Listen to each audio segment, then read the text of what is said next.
Esse é o podcast Inteligência Jurídica, o espaço do Machado Meyer pensado para dividir com você a nossa visão sobre questões que impactam seus negócios e transformam realidades.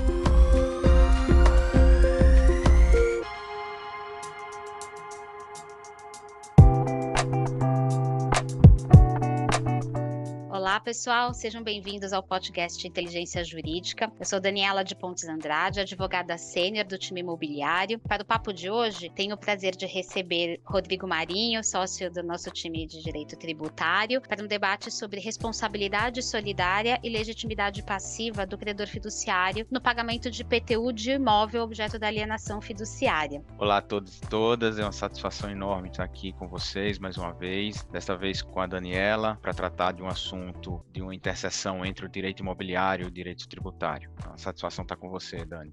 Obrigada, Rodrigo. A gente viu que recentemente o STJ afetou aí com um recurso especial, rito de recurso repetitivo, para discutir a solidariedade tributária e legitimidade passiva do credor fiduciário no pagamento de IPTU, né? Sempre tem havido já há algum tempo essa discussão se o credor fiduciário, ou seja, aquele credor que recebeu um imóvel em alienação fiduciária para a garantia de um crédito que ele concedeu ao devedor, se ele seria responsável pelo pagamento de IPTU desse imóvel que é objeto da garantia. Existe aí jurisprudência para todos os lados, né, em todos os sentidos, e essa interseção entre direito imobiliário e direito tributário, ela é bastante frequente, então a gente vai contar aqui com a ajuda do Rodrigo para esclarecer para a gente esse tema, junto com os conceitos imobiliários que têm que ser considerados nessa definição. Começando, acho que vale tratar das decisões que o STJ tem proferido e, como você mencionou, decisões para todos os lados, ou seja, tem decisões que entendem que o credor fiduciário ele é sim contribuinte do IPTU e outras decisões que entendem que ele não é contribuinte do IPTU, né? Basicamente, depois eu quero tua ajuda para a gente identificar aqui os conceitos, né, principalmente da natureza dessa operação, né, e para a gente tratar de direito de propriedade, de posse, domínio útil, para identificar se há ou não aí a incidência do IPTU. Mas o ponto é, a lei civil, ela traz um dispositivo, tanto na lei 9514, né, que dispõe sobre o financiamento imobiliário, quanto no próprio Código Civil, que menciona que o agente fiduciante, ele é o responsável pelas taxas, tributos, etc., que venham a recair sobre o imóvel a partir do momento em que ele recebe a posse desse imóvel, né, que ele é emitido na posse desse imóvel. O que acontece quando o devedor, né, aquele que comprou o seu imóvel, ele deixa de fazer o pagamento das suas prestações e o agente fiduciante vai lá e retoma esse imóvel. Então, com base na lei civil, o que se justifica para dizer que o credor fiduciário ele não deve pagar o IPTU? Se toma como base uma obrigação da lei civil que diz que esse tributo IPTU ele é do devedor até o momento em que ele deixa de pagar e essa propriedade passa a ser do credor, né? Então se usa a lei civil para definir aqui, quase que para definir a responsabilidade tributária ou mesmo fato gerador do IPTU. Aqui eu acho que a gente tem um primeiro ponto, Dani, e que é importante mencionar, né? A lei civil, embora ela seja importante e indispensável para a gente entender a natureza das operações, entender a natureza das relações jurídicas entre o proprietário e o imóvel, e isso precise sim ser levado em consideração para fins de identificação da incidência do IPTU, e aí eu trago aqui o artigo 110 do CTN, que diz que a lei tributária não pode alterar a definição, conteúdo e alcance dos institutos de direito civil. Embora a lei civil ela seja importante, eu não posso considerar para fins de afastamento de responsabilidade, de criação de responsabilidade ou de identificação da incidência ou não incidência de um tributo com base na lei civil. O que define responsabilidade, o que define incidência tributária é a lei tributária. Então acho que um primeiro ponto que precisa ser colocado é justamente a diferenciação. Eu devo olhar sim para a lei civil na hora de interpretar a natureza das relações jurídicas para ver se isso se encaixa na norma tributária. Agora, eu não posso usar a lei civil como forma, né, de afastar uma tributação ou mesmo como forma de exigir que uma tributação seja feita. Então, me parece que a questão ela deve ser resolvida, né, deve ser resolvida à luz da natureza das relações. Então, qual que é a relação do credor fiduciário com o imóvel? Qual que é a relação do devedor fiduciário com o imóvel? Onde está a propriedade, com quem está a propriedade, com quem está o domínio útil e com quem está a posse desse bem imóvel, para identificar quem é o responsável tributário, na verdade, para identificar quem é o contribuinte do imposto. E aí a gente pode até discutir depois se há responsabilidade ou não há responsabilidade. Sabemos que os tributos incidentes sobre um bem, sobre a propriedade imobiliária, ela é transferida ao adquirente por responsabilidade, como consta no CTN, o artigo 131 do CTN, né? Então, Dani, acho que é essencial trazer aqui para os ouvintes, né, qual que é a natureza dessa relação, para a gente identificar exatamente se o IPTU pode incidir sobre a posse precária, e aí você vai me ajudar a entender o que é essa posse precária, essa posse indireta ou essa propriedade resolúvel, olhando tanto para o lado do credor quanto para o lado do devedor, né, até que ponto cada um ele é contribuinte. Exatamente, Rodrigo. Acho que é assim, antes da gente entrar no que é a propriedade fiduciária propriamente dita, a gente precisa fazer uma pequena introdução sobre diferenças entre propriedade, outros direitos reais, propriedade plena, propriedade resolúvel, domínio útil e posse. Conceitos bem rápidos, genéricos, né? Para a gente seguir, digamos, para o estudo que é o direito à propriedade fiduciária previsto na Lei 9.514, né? Então, vamos lá. A propriedade, ela é composta, né, por alguns direitos que juntos formam a propriedade plena, né? Que seria a posse, o uso, o gozo e livre disposição desse imóvel. Isso que é o que a gente chama de direito de propriedade plena. Quando a gente exclui algum desses direitos ou pinça apenas um deles, a gente tem, na verdade, direitos reais que não são correspondentes à propriedade plena. Então, quando eu falo, por exemplo, de um usufruto, né? Eu estou falando aqui da posse, do uso, do gozo, mas não da livre disposição, né? Então, quando eu falo de outros direitos reais, eu destaco uma parte desses direitos e entrego para um terceiro. E quando eu destaco esse direito, né, que sai da propriedade plena, teoricamente, né, academicamente falando, a gente não fala em destruição ou supressão desse direito em relação ao proprietário. A gente fala numa limitação do direito do proprietário em relação àquele poder específico, né? Então, nesse ponto, exemplo, né, um proprietário que transfere a posse de um imóvel para um locatário, para um usufrutuário, para um comodatário, ele não perde a posse do imóvel, né? Ele tem a posse dele limitada ao direito que ele concedeu ao terceiro. Então, o terceiro fica com a posse direta e o proprietário com a posse indireta. Então, acho que esse é um primeiro conceito para a gente entender que a propriedade ela não se perde, né? Mesmo que eu outorgue poderes relativos à propriedade para terceiros, a minha propriedade ela não se extingue em relação a isso. Quando a gente vai falar sobre propriedade plena e propriedade resolúvel, né? Ou a propriedade plena, ela tem uma duração em tese perpétua. A não ser que eu venda o imóvel ou que haja algum ato involuntário, né, que seja involuntário da extinção dessa propriedade, como uma desapropriação, por exemplo, essa propriedade se estende perpetuamente. No caso de uma propriedade resolúvel, é uma propriedade que ela tem um tempo para existir. Esse tempo, ela tá vinculada ao tempo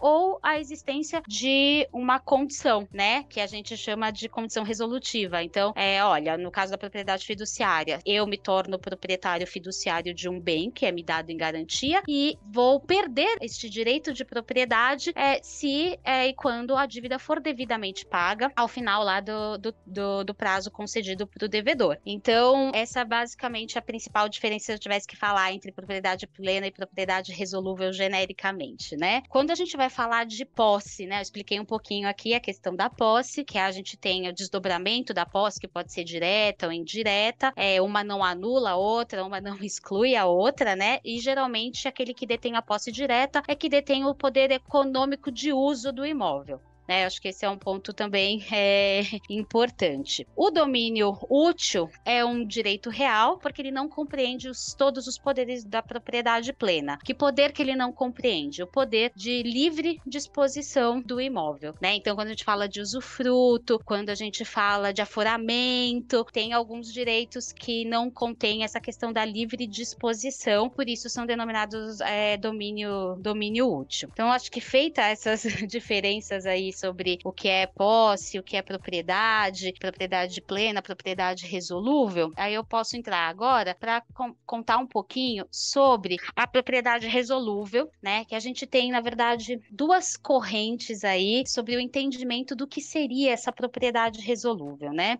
Há uma corrente que entende que a propriedade resolúvel seria a propriedade temporária, ou seja, todos aqueles poderes que eu indiquei, né? Posse, uso, gozo, livre disposição, compreendidos e outorgados a uma única pessoa, o proprietário, só que com uma duração de tempo limitada, né? Essa é uma corrente. A outra corrente, que a propriedade, na verdade, fiduciária, né, resolúvel, seria um direito de garantia, né? E aí, nesse direito de garantia, embora se transfira poderes de propriedade para o credor, a finalidade final dessa transferência não é a transferência do imóvel, mas sim a finalidade garantia, né? O direito do credor não é um direito ao imóvel, é um direito ao crédito garantido pelo imóvel, né? Então, isso inclusive é o que integraria o ativo do credor, né? Contabilmente falando. Então, existe aí essa divergência aí doutrinária, né? E até na jurisprudência a gente vê quando nas discussões sobre o tema que existe também essa divergência de entendimento, mas são as duas principais correntes aí que a gente tem sobre o assunto. Dani, o CTN, ele fala que o contribuinte do imposto, né, do IPTU, é o proprietário do imóvel, o titular do seu domínio útil ou o seu possuidor a qualquer título. E eu estou entendendo que, pelo que você mencionou, acho que a definição mais corrente, né, dessa operação é de que a propriedade, nesse caso, ela é uma propriedade resolúvel, ou seja, ela depende de um evento futuro para que ela se consolide. Então, eu poderia dizer, e se isso for verdade, e aí eu chego às minhas conclusões sobre a incidência ou não do IPTU, né? Então, eu poderia dizer que o credor fiduciário, ele não tem a propriedade plena do bem, porque ela é despida dos poderes, aquilo que a gente chama de domínio e de propriedade, ou seja, ele não tem o uso, ele não tem o gozo e essa propriedade não está à sua disposição. Ele tem uma posse que, pelo que você mencionou, pode ser considerada uma posse indireta, né, que não tem o ânimo de ter o domínio, considerando principalmente a inexistência do que se chama de elemento volitivo, que é a vontade de ter o bem como se fosse seu. Na instituição financeira não me parece que tenha a vontade de ter aquele bem, né? O credor fiduciário, ele não é detentor do domínio útil, ele não tem a posse, ele não tem a propriedade, ou seja, a propriedade com a vontade de ter o bem como se seu fosse. Se isso for verdade, Dani, eu não tenho a incidência do IPTU enquanto esse bem imóvel estiver, enquanto esse contrato, né, de financiamento estiver vigente, enquanto o devedor estiver pagando em dia as suas parcelas. Essa propriedade só passaria a ser do agente fiduciário a partir do momento em que o devedor para de fazer o pagamento das parcelas e ele passa a ter a propriedade, quando a propriedade se consolida em seu nome. Então eu poderia dizer, e aí uma pergunta, eu poderia dizer que até o momento dessa consolidação da propriedade, eu tenho como contribuinte o devedor e a partir da consolidação é que eu passo a ter como contribuinte o agente fiduciário? Eu entendo que sim, e acho que é super importante trazer aqui que o credor fiduciário, em princípio, ele não tem nem a livre disposição do imóvel também, né? E aí, por que eu trago isso? Quando a gente vai olhar a lei 9.514, a gente vê lá que quando se fala da, digamos assim, da cessão de direitos do credor, a gente fala da cessão de direitos creditórios que, acessoriamente, carregam a garantia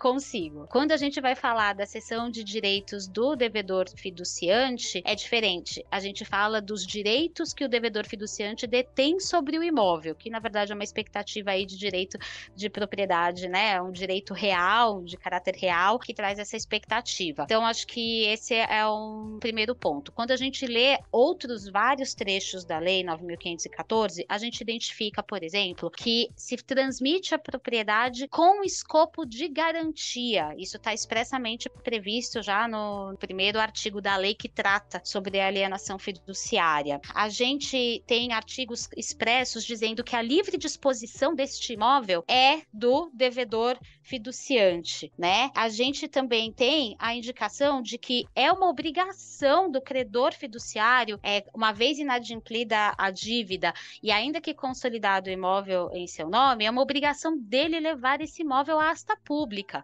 Receber esse imóvel em pagamento é a última alternativa existente na lei, né? Então, acho que todos esses elementos juntos, né? Até junto também com a indicação na própria lei de que a responsabilidade é ali entre as partes, né? Entre credor fiduciário e devedor fiduciante pelo pagamento, obrigações propter rem, né? Obrigações relativas ao imóvel, como o IPTU e taxas condominiais, são do devedor fiduciante. Tudo isso demonstra que o exercício do direito de propriedade, na prática, é feito pelo devedor fiduciante, né?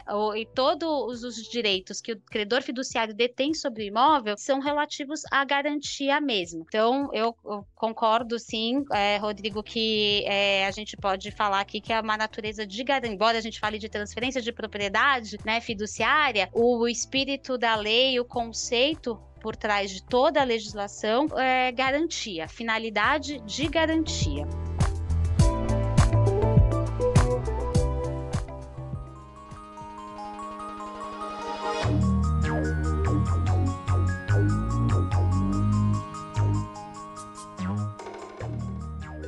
Então, acho que a gente pode concluir, Dani, acho que é no seguinte sentido.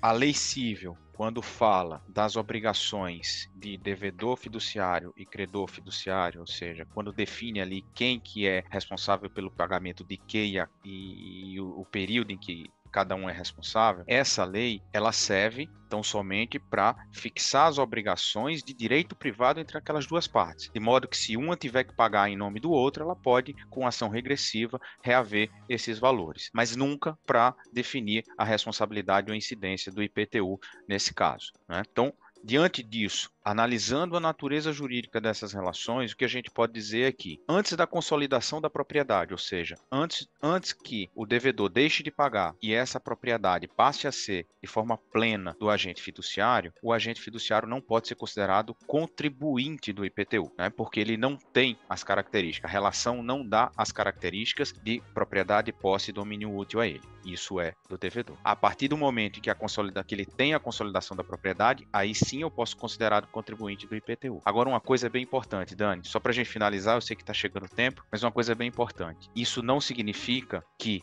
o credor fiduciário, no momento em que tem a consolidação da posse, e aí ele passa a ser proprietário por aquele imóvel, que ele não tem responsabilidade tributária em relação aos tributos do imóvel, ainda que do passado seja, porque a gente tem um dispositivo muito claro no CTN que transfere a responsabilidade pelo pagamento do tributo ao adquirente do imóvel, ou seja, o tributo devido, ele vem junto com o imóvel que é adquirido. Então, se a propriedade é consolidada em nome do adquirente, do credor fiduciário, ele pode sim ser responsabilizado pelo pagamento dos tributos anteriormente devidos pelo devedor fiduciário, mas ele vai continuar, pela lei civil, com o direito de regresso de cobrar isso na esfera civil por uma ação própria, né? Eu acho que a gente pode concluir assim a questão tributária da incidência. Exatamente. Inclusive, quando a lei traz que essas dívidas, né, que a gente chama de propter rem, que seriam relativas aos tributos imobiliários e taxas condominiais, por exemplo, elas podem compor a dívida, né, que está sendo garantida aí pelo bem, ou seja, no primeiro leilão ou no segundo leilão, elas compõem a dívida porque elas precisam ser pagas. E aí, quer dizer, o que sobeja a gente devolve para o devedor fiduciante, mas em tese, esse imóvel, ele iria já livre de dívidas para esse terceiro adquirente que em leilão, digamos assim, porque ele já vai considerando que essas dívidas já está sendo reservado um valor daquele crédito, né, para pagamento dessas dívidas. Então, a gente está falando aqui numa responsabilidade, sim, do credor fiduciário a partir do momento que ele se torna proprietário pleno do imóvel e essa responsabilidade, inclusive, por dívidas anteriores.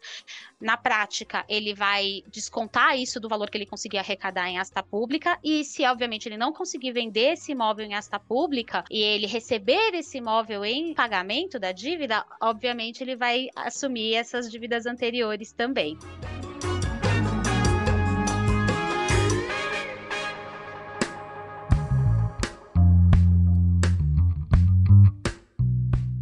Bom, pessoal, chegamos ao fim do episódio. Gostaríamos de agradecer a todos que nos acompanharam até aqui. Obrigada, Rodrigo, pelo papo. Espero debater outros temas no futuro com você.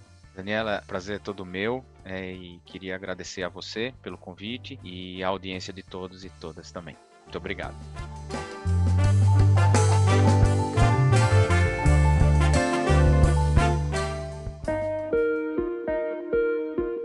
Você ouviu o podcast Inteligência Jurídica, o espaço de encontro para dividirmos com você a nossa visão sobre as questões que impactam os seus negócios.